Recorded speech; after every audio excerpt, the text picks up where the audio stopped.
reported today in The Verge. Boeing's new Starliner spacecraft lands in the desert after shaky first flight to space.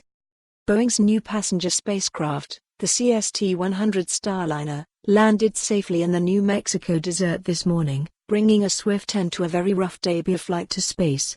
The space capsule, which didn't have any people on board, was meant to spend up to a week in orbit and dock with the International Space Station. But a software problem during launch prevented the Starliner from reaching the station, and Boeing was forced to bring the spacecraft home after just 2 days. Despite the troubles during the trip up, Starliner's landing was otherwise flawless.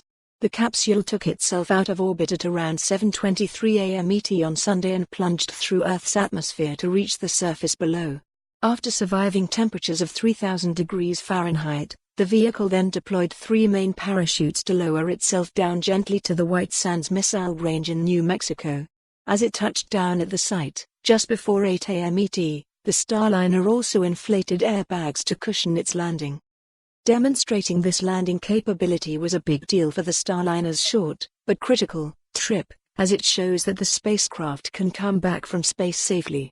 That's key for the future, when Starliner does have people on board. Boeing developed Starliner as part of NASA's Commercial Crew Program, which aims to use privately made vehicles to transport NASA astronauts to and from the International Space Station. This first mission of the Starliner was meant to run the vehicle through all of its duties in space before astronauts climb inside for rides to the space station. But due to the glitch during launch, Starliner didn't get to demonstrate another crucial aspect of its mission, docking with the International Space Station. The capsule is designed to automatically approach the space station and attach to a docking port all on its own. That capability still hasn't been performed, though, and it's unclear if Boeing will have to fly another Starliner test mission without crew to show that it can dock with the ISS. Apparently, it's not absolutely necessary to do a docking before people fly.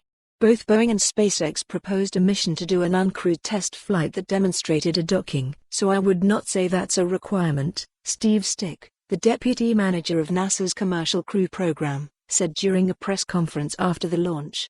It's something that is nice to have. But I wouldn't say it's a requirement for crewed flight. Still, it's a very good sign that Boeing was able to bring the Starliner back after a mishap, since that might be a matter of life or death in the future.